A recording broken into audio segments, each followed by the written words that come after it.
The relationship between Frederick Douglass, the 4th of July, and Juneteenth tells the story of two very different experiences of freedom in America. On July 5, 1852, the formerly enslaved abolitionist, Frederick Douglass, delivered his famous speech, "What to the Slave is the 4th of July?" Speaking to an audience in Rochester, New York, Douglass praised the nation's founding ideals while exposing the painful contradiction that millions of enslaved African Americans remained in bondage. He declared that the celebration of liberty rang hollow for those denied the most basic human rights. More than a decade later, on June 19, 1865, freedom finally reached the last large group of enslaved people in Galveston, Texas, when Union troops announced that slavery had ended. This day became known as Juneteenth and has been celebrated ever since as a day of liberation, resilience, family, education, and hope. Here are a few quilted wall hangings made by the members of the African American Quilt Circle of Durham. These pieces were created to acknowledge, document, and educate, in cloth and thread, the important stories we must never forget. Freedom Star. The North Star became a powerful symbol of hope and a celestial representation of purpose for the enslaved, leading them to the free northern states and often, after the stricter Fugitive Slave Act of 1850, all the way to Canada, where slavery had been abolished. The abolitionist Frederick Douglass even named his influential anti-slavery newspaper the North Star after this beacon of freedom. Juneteenth Reflections is a quilted wall hanging that speaks plainly and powerfully about freedom delayed, responsibility inherited, and the ongoing work of liberation. The text operates as both indictment and invitation.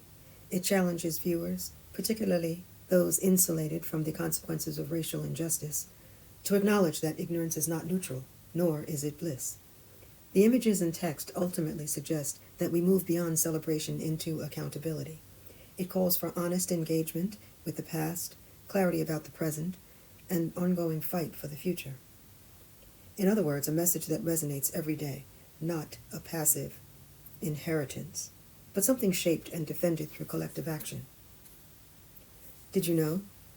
That same spirit of courage and service lives on through the Divine Nine, the 9 historically black Greek letter organizations founded during an era when African Americans were denied equal educational and social opportunities. These fraternities and sororities became places where scholarship, leadership, community service, and advocacy flourished. Their members have stood at the forefront of the civil rights movement, voter education, economic empowerment, and educational achievement, carrying forward the unfinished work that Douglass so passionately demanded. Like the quilts shown here, each organization contributes a unique thread to a larger tapestry of Black history. Together, they honor those who came before while inspiring future generations to lead with integrity and purpose. The Divine Nine embody that responsibility by transforming education into opportunity, service into leadership, and history into action, ensuring that the ideals of liberty continue to expand for every generation. Frederick Douglass, Voice of Freedom. This quilted wall hanging honors Frederick Douglass, one of the most influential leaders in the fight against slavery and racial injustice.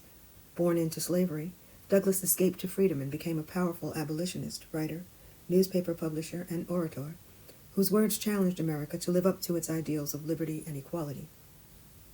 The central portrait is surrounded by vibrant colors and geometric forms that symbolize enlightenment, courage, and transformation.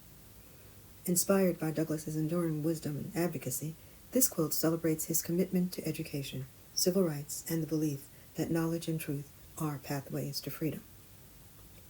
Douglass's words, "What to the slave is the 4th of July," and the ongoing observance of Juneteenth invite us to consider the difference between the promise of freedom and its realization. Independence Day commemorates the birth of a nation founded on ideals of liberty, while Juneteenth honors the long yet unfinished struggle to extend those ideals to all Americans.